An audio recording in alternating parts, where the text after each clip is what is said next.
আমরা আপনাদের কেসটা খুব ভালো করে দেখলাম এবং আপনাদের কথাও শুনলাম। এটা পরিষ্কার যে আপনারা প্রোটোকল ভেঙেছেন। এর আগে যে আমরা কোনো সিদ্ধান্ত নেই, যদি আপনি আপনার পক্ষ নিয়ে কিছু বলতে চান তো বলতে পারেন। আপনারা যখন স্থির করেই নিয়েছেন যে আমরা প্রোটোকল ভেঙেছি, তাহলে বাকি থাকলো কি আমাদের ঠিক বলবার? দেখুন মিস্টার প্রদ্যুমান, আমাদের মধ্যে কোনো ব্যক্তিগত শত্রুতা নেই। আমরা যা বলছি তার সাক্ষী আছে। আর আমরা সবাই গত 20 বছর ধরে সিআইডিতে কাজ করছি। 20 বছর এটা হেলাফেলা করিনি আমরা। সিআইডির কাজের জন্য আমরা আমাদের জীবন দিয়ে দিয়েছি। দেখুন, কোনো সময় সিচুয়েশন অনুযায়ী আমাদের ইনস্ট্যান্ট ডিসিশন নিতে হয়, কিন্তু প্রোটোকলের জন্য আমাদের চুপ করে থাকতে হয়। আর তারপরেও সেই অপরাধীকে তার শাস্তি পৌঁছে দিয়েছি। দেখুন, আপনাদের কথা আমরা বুঝতে পারছি, কিন্তু নিয়ম কানুন পালন করাটাও যে জরুরি সেটাও তো আপনারা জানেন। সবসময় নিয়মের উপর ডিপেন্ড করা যায় না স্যার। আমাদের কাজটাই এইরকম, সিচুয়েশন অনুযায়ী আমাদের ইনস্ট্যান্ট ডিসিশন নিতে হয়। আর যেখানে দয়ার প্রসঙ্গ বলছেন আপনারা, সেখানে প্রোটোকল ভাঙার দরকার ছিল, প্রয়োজন ছিল। দয়া একজন সাহসী ইন্সপেক্টর স্যার, সিআইডির জন্য সব কিছু করতে পারেন। আমরা কোনোভাবেই ওকে হারাতে চাইছি না। এরপরেও যদি আপনাদের মনে হয় যে আমরা প্রোটোকল ভেঙেছি, তাহলে যে শাস্তি আপনারা দেবেন আমরা অ্যাকসেপ্ট করব।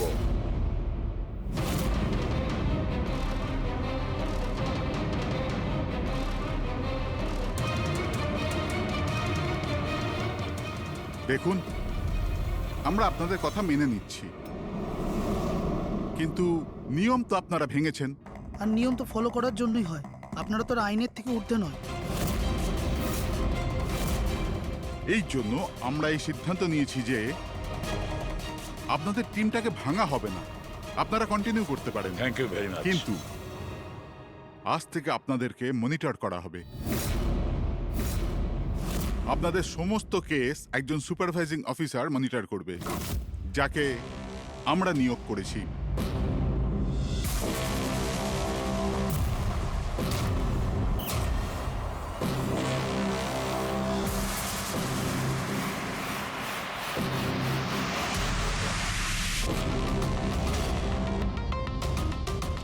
হ্যালো, আমার নাম শীতল। আজ থেকে শীতলই আপনাদের মনিটর করবে। মনিটর করবে মানে? মানে এইটা হলো যে আপনাদের কেসের যাই অ্যাক্টিভিটি হোক সেটা শীতল আমাদের বলবে। আপনাদের কেসগুলোর সমস্ত খবরাখবর রাখবার অধিকার থাকবে শীতলের। আপনাদের টিম আগে থাকবে কি থাকবে না, এটাও আমরা শীতল ম্যাডামের রিপোর্টের পর সিদ্ধান্ত নেব। দেখুন, আজ পর্যন্ত আপনারা যা চেয়েছেন করেছেন, কিন্তু এখন সিচুয়েশন বদলে গেছে। আজ থেকে আপনাদের সমস্ত কেসে শীতলকে ইনভলভ করতে হবে।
দেখুন, আমার কাজের ধরন কিছু আলাদা, আর আর আপনাদেরকে আমার কাজ ফলো করতে হবে। তার মানে আপনি এটা বলতে চাইছেন যে আজ থেকে আপনি আমাদের বস? না না, I don't like the word boss. Boss বলা উচিত হবে না। দেখুন, আমি এখানে এসেছি আপনাদের কেসগুলো স্মুথলি হ্যান্ডেল করার জন্য। আর আমি চাইবো যে এখানে আমার ডিসিশনে ফাইনাল হবে। দেখুন প্লিজ, রাগ হওয়ার কোনো কারণই নেই, কারণ আমি শুধু অর্ডার্স ফলো করছি। ইনফ্যাক্ট আমার কাছে অর্ডার্স আছেও। আর এখানে পরিষ্কার লেখাই আছে যে আজকের পর যে কেসেরই আপনারা ইনভেস্টিগেশনস করবেন, ওটা আমার নজরের মধ্যে থাকবে। ইনফ্যাক্ট আমার লুক রাখতে হবে। আর প্রত্যেকটা ইনভেস্টিগেশন কেসের রিপোর্ট আমাকে দিতে হবে, and that also includes forensic investigation. আর এখানে এটাও লেখা আছে যে কোনো সাসপেক্টের সাথে যে কোনো ফিজিক্যাল ভায়োলেন্স করার আগে আমাকে জিজ্ঞেস করতে হবে। আর দেখুন, হ্যালো এসিপি প্রদ্যুমান। আচ্ছা ঠিক আছে, আমরা আসছি। ওকে, দুটো খুন হয়েছে, আমাদের বেরোতে হবে। এত তাড়াতাড়ি বেরোবেন আপনারা? ফাইন্ড আউট করবেন না যে ওই কলটা ফ্রড নাকি সত্যি সত্যি মার্ডার হলো কিনা, এভাবে বেরিয়ে যাবেন? শীতল দেবী, আপনার কথা ভালো লেগেছে, কিন্তু ব্যাপারটা হলো দুটো খুন যেখানে হয়েছে আমাদের তাড়াতাড়ি সেখানে যেতে হবে। হ্যাঁ, আপনাকে সব রিপোর্ট আমরা পাঠিয়ে দেব। আপনাকে তো রিপোর্ট করতে হবে। Let's go.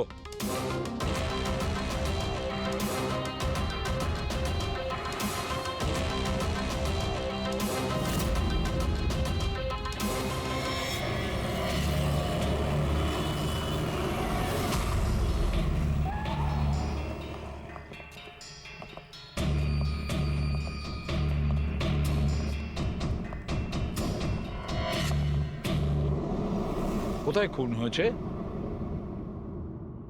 জানি না। জানো না? তার মানে আপনারাই ফোন করে বলেছিলেন যে খুন হয়েছে এখানে? দুটো খুন হয়েছে, তাই জন্যই আমি আপনাদের ডেকেছি। দুটো খুন হয়েছে, কিন্তু খুন কোথায় হয়েছে? লাশ দুটো কোথায়? জানি না স্যার, আমি শুধু শুনেছি। কি শুনেছো তুমি? চিৎকার চেঁচামেচির আওয়াজ? না, আমি সব কিছু শুনেছি, দেখেওছি, কিন্তু আমি ওখানে ছিলাম না। স্যার, ও কোনো বাজে স্বপ্ন দেখেছে তাই এই সব কথাবার্তা দেখুন বলছে। ম্যাডাম, স্বপ্ন নয়, আমি খুন হতে দেখেছি। কবে, কখন, কোথায় সেটা আমি জানি না, কারণ আমি ওখানে ছিলামই না। যখন আপনি ওখানে ছিলেনই না, তাহলে আপনি এই খুন হতে দেখলেন কি করে? এই টিউনের মাধ্যমে।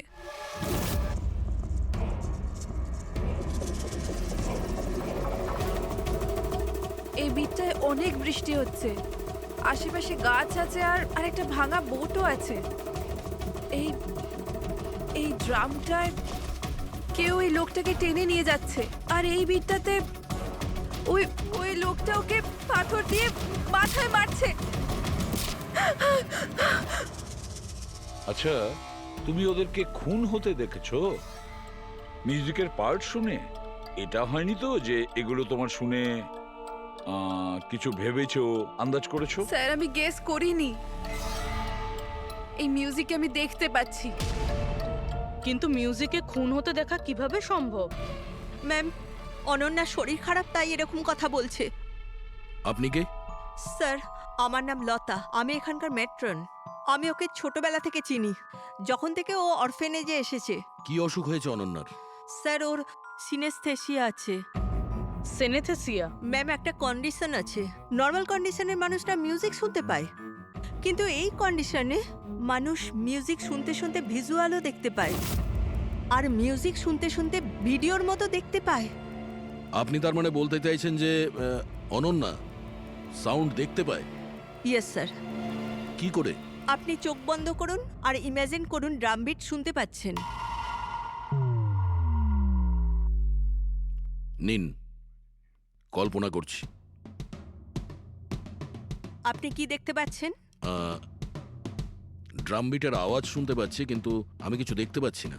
এটা নর্মাল কন্ডিশনে হয়, কিন্তু সিনেস্থেসিয়াতে মানুষ মিউজিকের সাথে নিশ্চয়ই কিছু না কিছু দেখতে পায়, যেমন কিছু মানুষদের দেখতে পায়, রং দেখতে পায়, বা যে কোনো কিছু দেখতে পায়। তার মানে এই মিউজিকের পার্ট শুনে তুমি ওই খুন দুটো হতে দেখেছো? হ্যাঁ। আমার মনে হচ্ছে যে অনন্যা মিউজিক শুনে যেটা দেখছে ওটা আসলে নেই, ও ওটাকে ভিজুয়ালাইজ করছে, যেমন আমরা স্বপ্নে দেখি, কিন্তু স্বপ্নতে যেটা আমরা দেখি সেটা ভিজুয়ালাইজ করি, কিন্তু সেটা সত্যিকারের হয় না। স্যার না, স্যার আমি যেটা দেখছি সেটাই বাস্তব। যেটা আমি দেখছি সেটা খুব ভয়ঙ্কর, যেন আমি টিভিতে কাউকে মার্ডার হয়ে যেতে দেখছি। আর দুটো আলাদা আলাদা মিউজিকে দুটো আলাদা আলাদা খুন হচ্ছে, একটা পাথর দিয়ে হচ্ছে আর একটা ক্রোবার দিয়ে। আচ্ছা, আর একটা খুনের ব্যাপারে তুমি কিছু বলতে পারবে? খুনটা কোথায় হয়েছে, তার আশেপাশে কোথায় কি ছিল, খুনি কে, কি করছিল?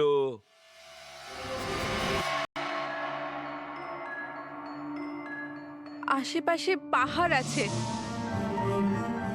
একটা লোক নিচে পড়ে আছে, নিজেকে বাঁচানোর চেষ্টা করছে। স্যার ও এসে গেছে, এসে গেছে স্যার। ও ওকে মারছে ক্রোবার দিয়ে। স্যার বারবার মেরে যাচ্ছে। ব্যাস, খুনির ফেস তুমি দেখোনি। ঠিক আছে, আমরা এই কেসের ইনভেস্টিগেশন করব। স্যার আমি এরকম কেসের ব্যাপারে তো শুনিনি। কিন্তু পুরবী যেভাবে ও ডিটেলসে আমাদের গল্পটা বলছিল, সন্দেহ হচ্ছে আমার সত্যি ঘটনা বলছে না তো। স্যার আমার কিছু মনে আসছে, যেরকম এই মেয়েটা বললো এরকম আমি কোথাও পড়েছিলাম স্যার। কোথাও পাথর দিয়ে খুন করা হয়েছে। তাহলে একটা কাজ করো দয়া, ক্রাইম ব্রাঞ্চে খোঁজ নাও যে এরকম দুটো কেস হয়েছে কিনা। Okay sir. স্যার, যেরকমটা আপনি বলেছিলেন ঠিক এরকমই কেস 2 মাস আগে পুনেতে হয়েছিল। তাকে পাথর দিয়ে হত্যা করা হয়েছিল। আর যা ক্লোবার দিয়ে মার্ডার পানভেলে হয়েছিল এই ধরুন 6 মাস আগে। তো সেগুলোর ফাইল এনেছেন এখানে? Yes, yes, yes. Sir sir এই কেসগুলো। আর এটা হলো Panvel murder case file. Panvel, ঠিক আছে, থ্যাংক ইউ ভেরি মাচ। আপনারা যেতে পারেন।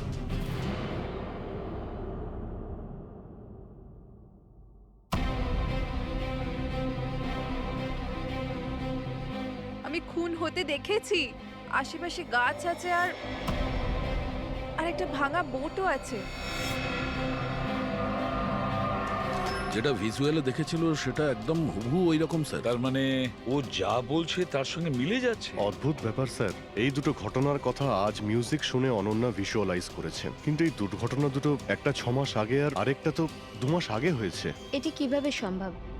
যে মেয়েটা এই ক্রাইম সিনে ছিলই না, সে সব কিছু ভিজুয়ালাইজ কি করে করলো?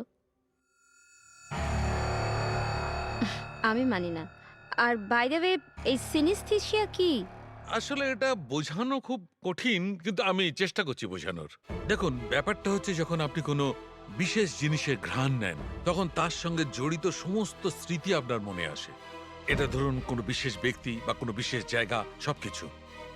ধরে নিতে পারেন যে এই গন্ধ এক প্রকার আপনার মেমোরিকে ট্রিগার করে, কিন্তু এটা শুধুমাত্র সিনিস্থেসিয়ার কন্ডিশনই হতে পারে। এই কেসে সুগন্ধর জায়গায় কোনো মিউজিকে পেয়ে গেছে। এক্স্যাক্টলি। এবার দেখুন, মেয়েটি একটা বিশেষ ধরনের মিউজিক শুনেছে। ওই মিউজিকটার একটা বিশেষ জায়গায় একটা বিশেষ ধরনের প্রিলিউড ব্যবহার করা হয়েছে, যেটা ওকে একটা গাছের স্মৃতি মনে করিয়ে দেয়। আর আরেকটা ইনস্ট্রুমেন্টেও লোকটাকে দেখেছিল। এক্স্যাক্টলি।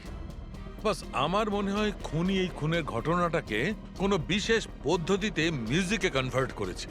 মানে হচ্ছে যখন মিউজিক বাজে তখন ওই ঘটনার সঙ্গে জড়িত সমস্ত জিনিস, সমস্ত জায়গা স্মৃতিকে আলোড়িত করে। কিন্তু এই সমস্ত কিছু সেই ভিজুয়ালাইজ করতে পারে যার সিনিস্থেসিয়া রোগ আছে, অন্য কেউ নয়। আর এটাই ওই অরফানেজের মেট্রনও বলেছে। আপনাদের কাছে সব কিছু অদ্ভুত লাগছে না? যাই হোক, কেস সলভ করা আমাদের কাজ। স্যার হতে পারে এই খুনিরও এই সিনেস্থেসিয়ার অসুখ আছে, আর ওই এই মিউজিক রেকর্ড করেছে, কারণ এই মার্ডার আর ক্রাইম সিনের ব্যাপারে ওই জানে। কিন্তু জানতে কি করে পারবো যে এই মিউজিকটা কম্পোজ করে ইন্টারনেটে কে আপলোড করলো? আর সেটা খুঁজবই বা কি করে স্যার? ফেডরিক, ইন্টারনেট খোলো, দেখো ইন্টারনেটে এই পার্টিকুলার মিউজিক পিসগুলো যেগুলো দুটো কেসে আছে সেগুলো কোথাও আছে কিনা।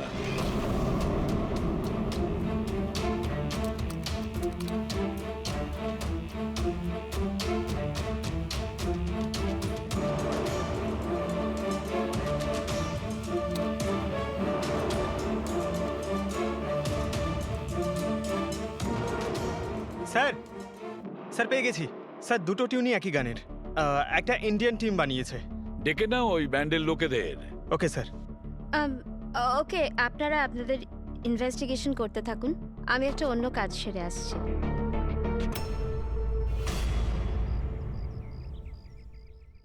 অনন্যা, আমার নাম শীতল। আমার তোমার সাথে কিছু কথা বলার ছিল। আমরা কি কথা বলতে পারি? অনন্যা,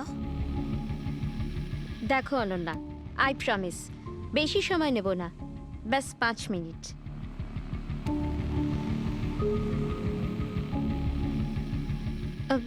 ও কিছু বলছে না কেন? ম্যাম ওই খুব ভয় পেয়ে আছে।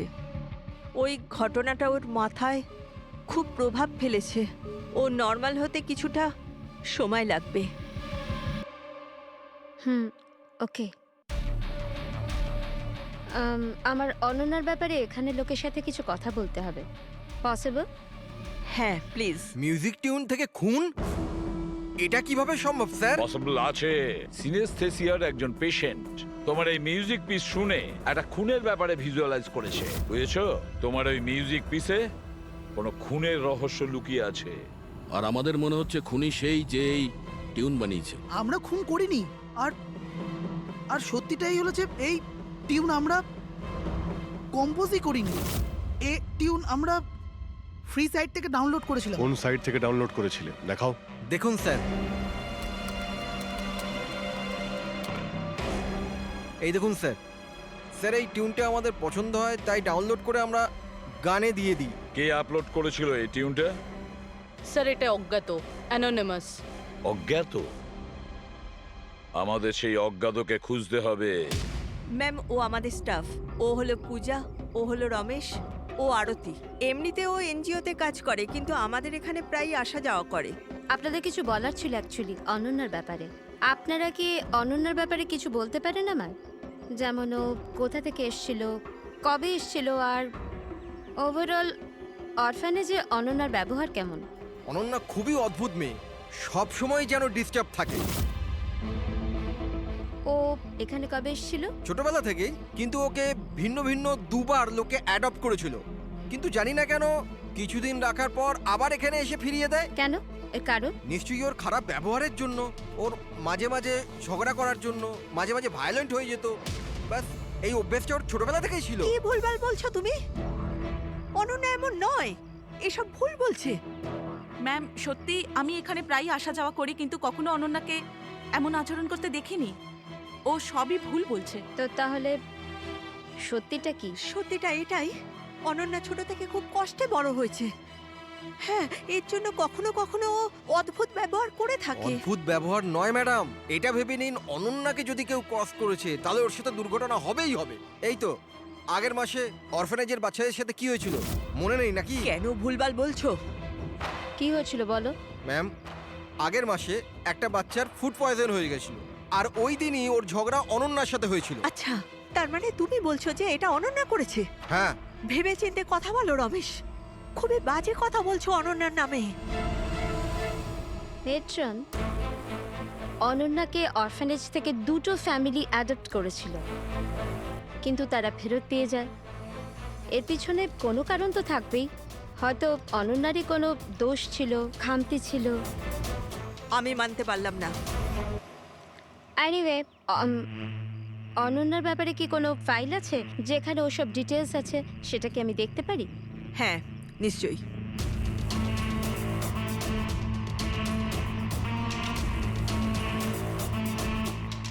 এই নিন। Thank you.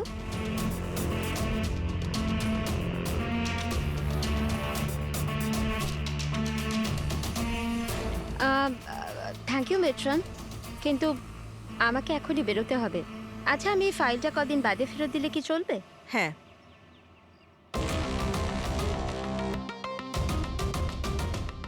হ্যালো, আমাকে যাদের সিনেস্থেসিয়া আছে না, ওনাদের সাথে দেখা করার আছে, আর ওদের ব্যাপারে কিছু জানার আছে। এই 3 জনের সিনেস্থেসিয়া আছে।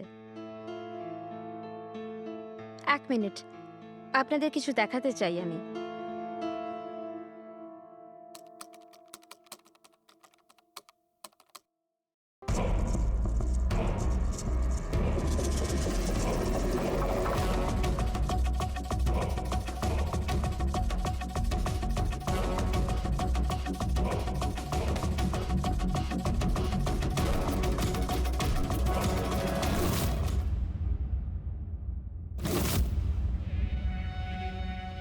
এখন আপনি বলুন, আপনি এই টিউনটা শুনে কি ভিজুয়ালাইজ করলেন? ম্যাম আমি একটা বড় ঘাস ভর্তি মাঠ দেখলাম, সেখানে গরু ঘাস খাচ্ছিল আর সূর্য পরিষ্কার দেখা যাচ্ছিল। আমি একটা নদী দেখলাম, ওখানে নৌকো ছিল আর আমি দেখলাম কিছুজন আগুন জ্বালিয়ে বসেছিল। ইন্টারেস্টিং। চলুন আপনাদের মধ্যে আপনি বলুন, আপনি কি দেখলেন? শহর শহর দেখেছি আমি, ওই ভিড়ভাট্টার জায়গা আর উঁচু উঁচু বিল্ডিং আর ওগুলোর উপর বিজ্ঞাপনের লাইট লাগানো। ইন্টারেস্টিং। 3 different interpretations. ভালোই হলো, আপনারা দেখলেনও আর নিজেদের কানে শুনলেনও। 3 জন যাদের সিনেস্থেশিয়া আছে তারা একই টিউন শুনেছিল, কিন্তু 3টে আলাদা ভিজুয়ালস দেখলো। আর ওই মিউজিক শুনে খুন হতে দেখেছে। এক্স্যাক্টলি। দুনিয়াতে একজনই মানুষ আছে যে এই মিউজিক টিউনটাকে খুন দিয়ে ইন্টারপ্রেট করেছে। কে? খুনি নিজেই। আর ওই খুনি আর কেউ নয়, অনন্যা। হোয়াট? এটা আপনি কি বলছেন? ওই মেয়েটা নির্দোষ? দেখুন এসিপি স্যার, কেস প্রমাণ দিয়ে সলভ করা হয়, ভাবনা দিয়ে নয়। আর আমি ভাবনায় বয়ে যাওয়ার ভুল করিনি। আমি অরফানেজে গিয়েছিলাম আর ওখানে গিয়ে জানতে পারলাম যে অনন্যাকে 2টো ফ্যামিলি অ্যাডাপ্ট করেছিল, কিন্তু ব্যাস কদিন পরেই 2টো ফ্যামিলি অনন্যাকে অরফানেজে দিয়ে গিয়েছিল। আর ওই 2জন লোক ওখানেই ছিল যাদের মার্ডার হয়েছিল আর যারা অনন্যাকে অ্যাডাপ্ট করেছিল। আমি অনন্যাকে অ্যারেস্ট করেছি আর ওকে নাবালক আদালতে পেশ করার ব্যবস্থা করেছি। আপনি আমাদেরকে না বলে না জিজ্ঞেস করে ওকে অ্যারেস্ট করেন কি করে? I don't need your permission ACP sir, আপনাকে বলার প্রয়োজন ছিল না। ও খুনি আর ওকে শাস্তি পেতেই হবে। আপনি ওই ক্রাইম সিনের ফটো আর পোস্টমর্টম রিপোর্ট দেখেছেন? অফকোর্স দেখেছি।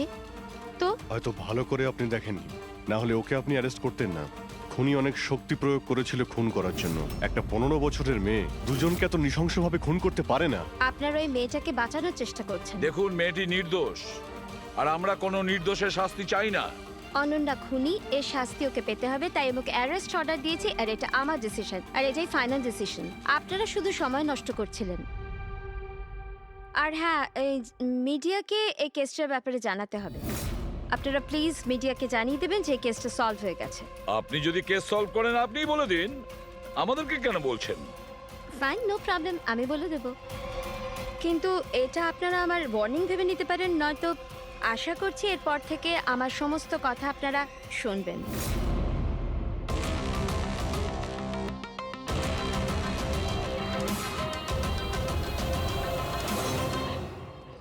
আপনারা এটা জেনে খুবই খুশি হবেন যে এই কেসটা সলভ হয়ে গেছে। ম্যাম, কে খুনি? খুনি একটা 16 বছরের মেয়ে যার নাম অনন্যা।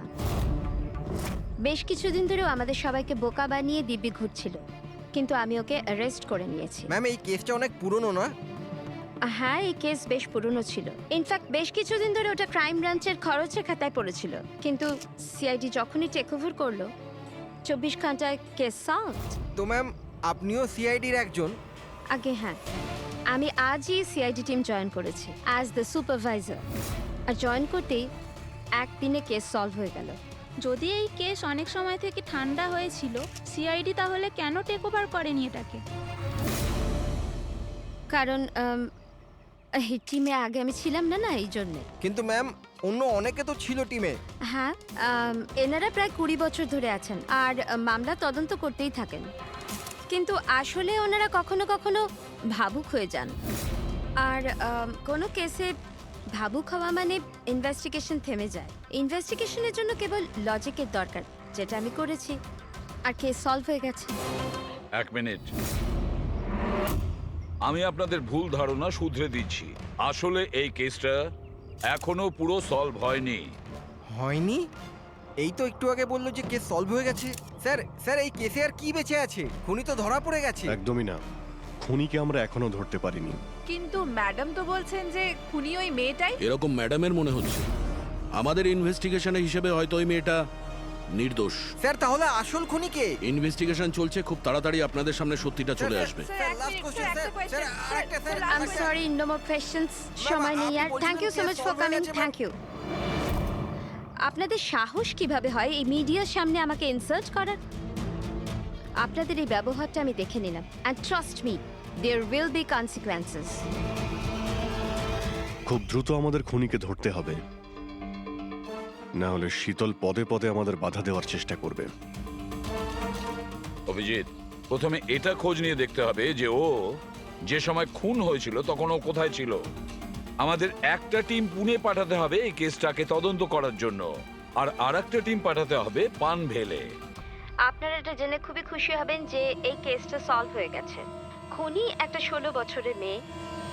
ইনফ্যাক্ট বেশ কিছুদিন ধরে ওটা ক্রাইম ব্রাঞ্চের খরচের খাতায় পড়েছিল, কিন্তু সিআইডি যখনই টেক ওভার করলো 24 ঘন্টায় কেস সলভ।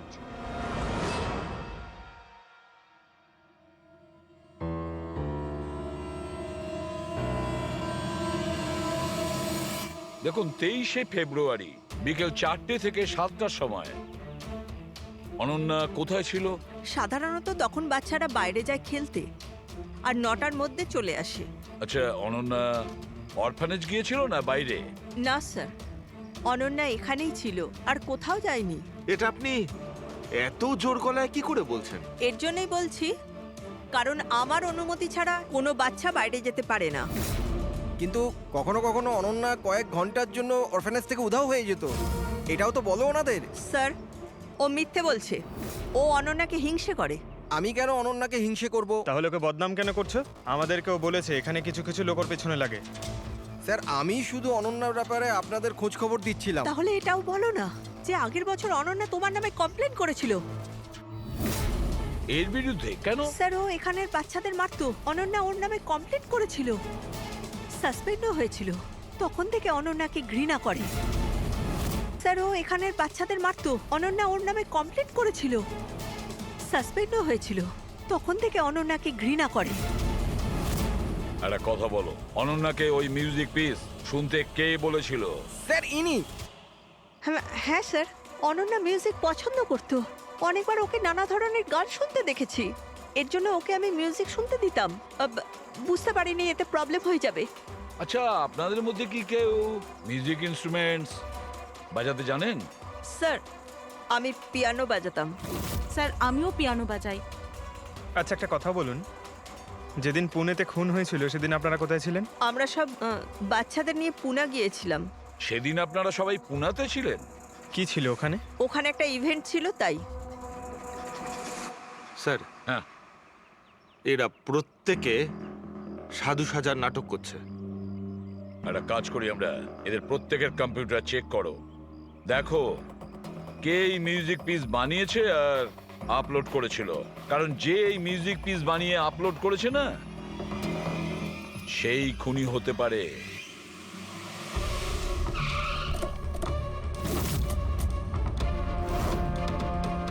এই মেয়েটা এখানে 2 মাস আগে এসেছিল। হ্যাঁ ম্যাম, এই 2 মাস আগে একটা এনজিও ইভেন্ট অর্গানাইজ করেছিল, তো ওই ইভেন্টে ও ডান্স করতে এসেছিল। ও খুব ভালো ডান্স করেছিল sir. She is a very talented girl. আর ওই দিনই এখানের আশেপাশে একটা খুন হয়েছিল। খুন তো হয়েছিল স্যার, কিন্তু যে জায়গায় খুন হয়েছিল সেটা এখান থেকে প্রায় 1 ঘন্টার রাস্তা হবে। আর এই ইভেন্ট ওই দিন কটার সময় শুরু হয়েছিল? 5টার সময় শুরু হয়েছিল, রাত প্রায় 8টার সময় শেষ আচ্ছা, হয়েছিল। আপনাদের কি মনে আছে এই মেয়েটা পুরো সময় ইভেন্টেই ছিল নাকি এখান থেকে অন্য কোথাও গিয়েছিল? এই মেয়েটা 6টার সময় স্টেজে উঠেছিল আর ইভেন্ট শেষ হওয়া পর্যন্ত স্টেজেই ছিল। স্যার, মেডিকেল রিপোর্ট অনুযায়ী খুন 3টে থেকে 6টার মধ্যেই হয়েছে। এই দেখো, এটা হচ্ছে সেই জায়গা যেখানে খুন হয়েছিল, আর এই জায়গায় ইভেন্ট ছিল। এখান থেকে এখানে পৌঁছানোর জন্য মিনিমাম 1 ঘন্টা লাগে। স্যার, হতে পারে ও দুপুরবেলায় বেরিয়ে গেছিল, খুন করে তারপরে ইভেন্ট জয়েন করেছিল। আরে না না ম্যাম, এরকম কিছুই হয়নি। অ্যাকচুয়ালি ইভেন্ট শুরুর আগে আফটারনুনে রিহার্সাল ছিল, আর ওই মেয়েটা ওখানে 4টে পর্যন্ত ছিল। আর এরপর 5টা থেকে সমস্ত স্টুডেন্ট ব্যাক স্টেজে এক জায়গায় হচ্ছিল।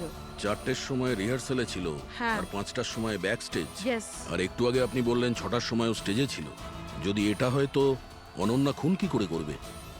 আর যদি অনন্যা খুন না করে থাকে তাহলে খুন করলোটা কি?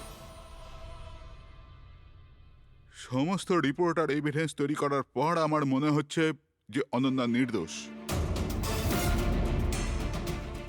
আপনার কোনো অবজেকশন? No your honour. কিন্তু স্যার, এনার কাছে পুনের মার্ডার কেসের এভিডেন্সের রিপোর্ট আছে। পানভেল মার্ডার কেসে নির্দোষ প্রমাণ করার কোনো এভিডেন্স বা কোনো রিপোর্ট নেই। এরকম হতে পারে যে অনন্যা অরফানেজ থেকে বেরিয়ে গিয়েছিল আর মার্ডার করে আবার ফিরে গিয়েছিল। It can be possible, right sir? আপনার কাছে যদি কোনো প্রমাণ থাকে তো প্লিজ দিন, যাতে এটা প্রমাণ হয় যে যখন খুন হলো অনন্যা পান ফেলেছিল। দেখুন, এভিডেন্সেস আর সাক্ষ্য প্রমাণ অনুযায়ী এই কেসটা ডিসমিস করে দেওয়া হচ্ছে। অনন্যাকে দয়া করে ছেড়ে দিন।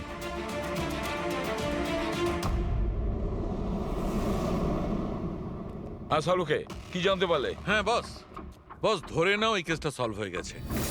শীতল আমাদের ডেমনস্ট্রেট করে দেখিয়েছিল যে সিনিস্থেসিয়ার দুটো আলাদা আলাদা রোগী একই ধরনের মিউজিক শোনার পরে আলাদা আলাদা ইন্টারপ্রিট করে থাকে। হ্যাঁ বস, আমি আমার বন্ধুর থেকে সবকিছু জেনেছি, যে এই ব্যাপারে এক্সপার্ট।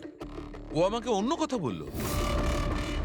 নতুন কি আপনি জানতে পেরেছেন? এমন দুজন ব্যক্তি যারা সিনিস্থেসিয়ারই পেশেন্ট, এক ধরনের মিউজিক শোনার পরেও একই ধরনের রিয়্যাক্ট করে। এটা কিভাবে হতে পারে স্যার? হতেই পারে পুরবি, যদি দুজন রোগীর মধ্যে রক্তের সম্পর্ক থাকে তাহলে হতে পারে। ও শীতল যা বলেছিল সেটাও ঠিক ছিল, কিন্তু সম্পূর্ণভাবে ঠিক ছিল না। কিছু রেয়ার কেসে এরকমটা হয়, যেমন আমার বন্ধু বলেছে। হ্যাঁ, কিন্তু দুজন রোগী যদি একই পরিবারের হয় তবে কাকা, জ্যাঠা বা ভাইও হতে পারে। না না, ইমিডিয়েট ফ্যামিলি মেম্বারই হতে হবে, যেরকম মা বাবা, ভাই বোন। তা কেন? সেটা এই কারণে ফ্রেডি, কারণ এটা একটা জেনেটিক অসুখ। বাস মেডিকেল জার্নাল থেকে আমি এরকম কিছু আর্টিকেল বার করছি, এসব তোমাকে দেখাচ্ছি। আরো কেউ আছে যে অনন্যার মতো ওই দুটো মিউজিক পিসের ওপর একই ভিজুয়াল দেখতে পায়, যেটা অনন্যাও দেখে? আমি আপনাদের কি করে ধন্যবাদ জানাবো? আপনারা আমায় জেল যাওয়া থেকে বাঁচালেন। আমরা শুধুমাত্র সেটাই করেছি যেটা আমাদের ডিউটি, অপরাধীদের জেলের ভেতরে আর নিরপরাধীদের মুক্তি। কিন্তু আসামিটা কে? তোমার কোনো আত্মীয়। আমার ফ্যামিলি মেম্বার? হ্যাঁ অনন্যা, কারণ তোমার কাছে যে ধরনের ভিজুয়ালস এসছে সেই ধরনের ভিজুয়ালস তার কাছেই যেতে পারে যার সঙ্গে তোমার রক্তের সম্পর্ক আছে, আর সেই এই ধরনের মিউজিক বানিয়েছে। কিন্তু স্যার, আমার ফ্যামিলি মেম্বার কি করে হতে পারে? আমি তো অনাথ, না? আছে কেউ যাকে তুমি চেনো না? তাহলে জানতেও চাই না। ছোট থেকে আমার স্বপ্ন ছিল যে আমার পরিবারের সবাই আসবে আর আমায় এসে নিয়ে যাবে, আমরা একসাথে আনন্দে থাকবো। আর আপনারা বলছেন ও কোনো খুনি? আমরা তোমাকে শুধু সেটাই বলছি যেটা সত্যি। অনন্যার নামের প্যাকেজ এসেছে, দরজার বাইরে রাখা ছিল।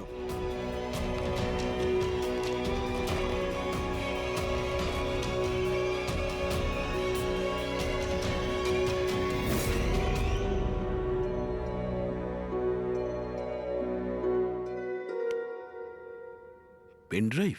পঙ্কজ,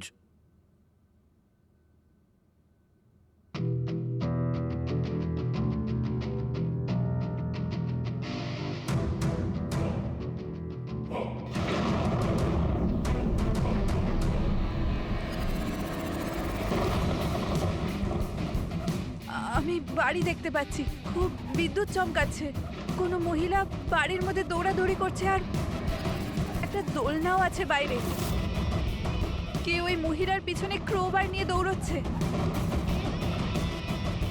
আর কি?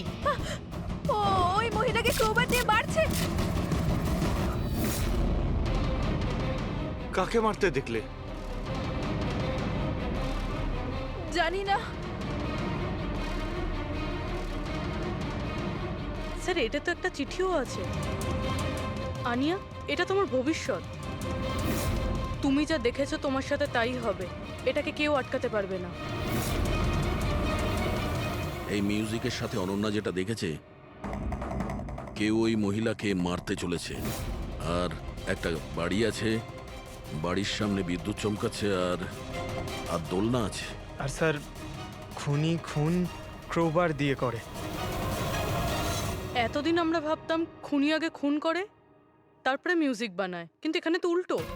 প্রথমে খুনি মার্ডার প্ল্যান করে, তারপরে মিউজিক বানায়, আর তারপরে মিউজিক অনুযায়ী খুন করে। আমি আমি মরতে চাই না, প্লিজ আমায় বাঁচিয়ে নিন। অনন্যা, ঘাবড়িও না, তোমার কিচ্ছু হবে না, আমরা আছি না তোমার সাথে। সবার আগে ওই খুনিকে খুঁজতে হবে, যে কোনো ভাবেই হোক। কিন্তু যদি খুনি ওর পরিবারেরই একজন হয়, তাহলে খুঁজবো কি করে? ওকে খোঁজার আগে আমাদের এটা জানতে হবে যে 16 বছর আগে অনন্যাকে অরফানেজে নিয়ে এসেছিল কে। হয়তো ও জানতে পারে অনন্যার ফ্যামিলি সম্পর্কে। আপনাদের কিছু মনে আছে কে ছিল যে অনন্যাকে এখানে রেখে গেছে? না, মনে তো নেই। 16 বছর আগে কেউ ওকে বাইরে ছেড়ে চলে গিয়েছিল।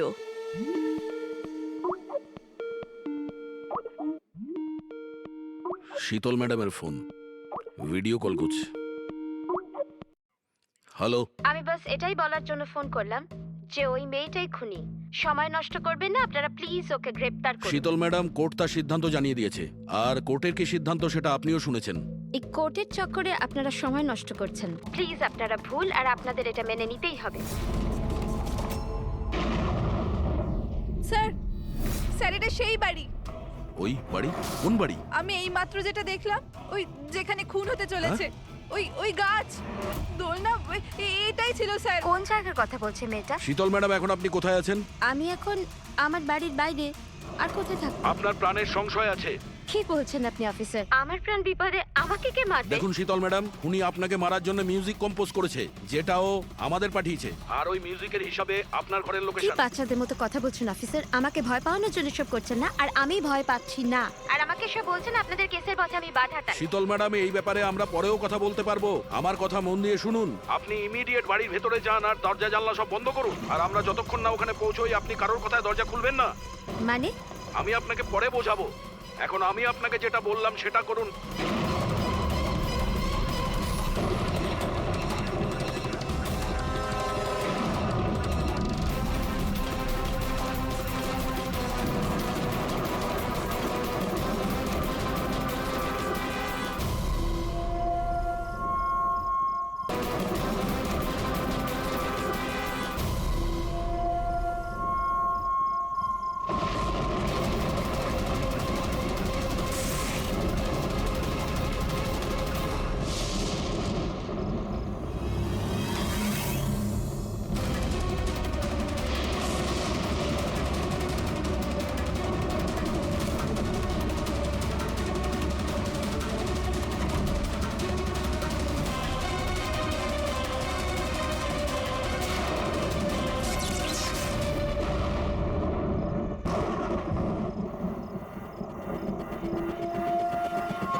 কে তুমি? তুমি আমার উপর আক্রমণ করছো কেন? তুমি জানো না এর ফল কি হবে? আমি তোমাকে ছাড়বো না। আমার কাছ থেকে বেঁচে তুমি পালাতে পারবে না। কে তুমি? ওই দাঁড়া।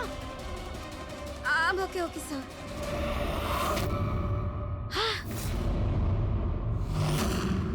আরতি, তুমি? স্যার, আমিও পিয়ানো বাজাই। শীতল ম্যাডাম, আমরা আপনাকে আগেও বলেছিলাম অনন্যা খুনি নয়। আই এম সরি স্যার, আমার আপনাদের কথা বোঝা উচিত ছিল। আমি আমার মতো করে ইনভেস্টিগেশন করেছিলাম, আর আপনারা আপনাদের মতন। আমরা দুজনেই আমাদের ডিউটি করেছিলাম অফিসার। ট্রাস্ট মি, আমার ক্যারিয়ারে প্রথম হলো যে আমার জাজমেন্ট ভুল হলো। ওটা ঠিক আছে, আপনার মাথায় আঘাত না লেগেছে। না না, আই এম ওকে। ফ্রেডি, অ্যাম্বুলেন্সকে ফোন করো তাড়াতাড়ি।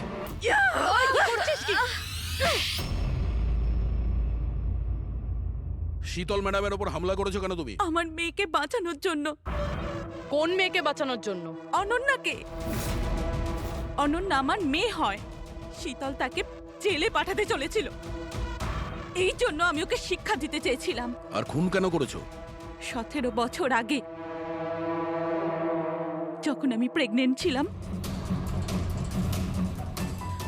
আমার স্বামী আমাকে মানসিক হসপিটালে পৌঁছে দিয়েছিল, কারণ আমি মানসিকভাবে অসুস্থ ছিলাম। ওখানে আমি 15 বছর ছিলাম। কিন্তু কিন্তু কি? কিন্তু আমার স্বামী আমার মমতার গলা টিপে দিয়েছিল।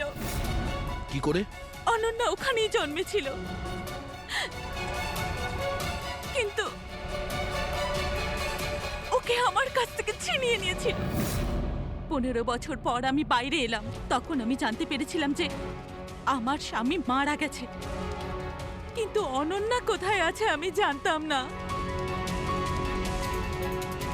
ও বেঁচে আছে কি নেই সেটাও আমি জানতাম না। আমি অনেক অরফানেজে ওকে খোঁজার চেষ্টা করেছিলাম, ওকে কোথাও পেলাম না। ওর ব্যাপারে কি করে জানতে পারলেন আপনি? 6 মাস আগে যখন আমি এই অরফানেজে এলাম, তখন আমি অনন্যার কেস ফাইল পেলাম। আমি জানতে পারলাম যে অনন্যাকে 2 জন মানুষ অ্যাডপ্ট করেছে, আর তারপর ওকে ফেরত পাঠিয়ে দিল। কিন্তু যখনই আমি জানতে পারলাম যে অনন্যার সিনেস্থেশিয়া আছে আর ও সব দেখতে পাচ্ছে যেটা আমি মিউজিকে প্ল্যান করেছিলাম, তখনই আমি রিয়েলাইজ করলাম যে অনন্যা আমারই মেয়ে।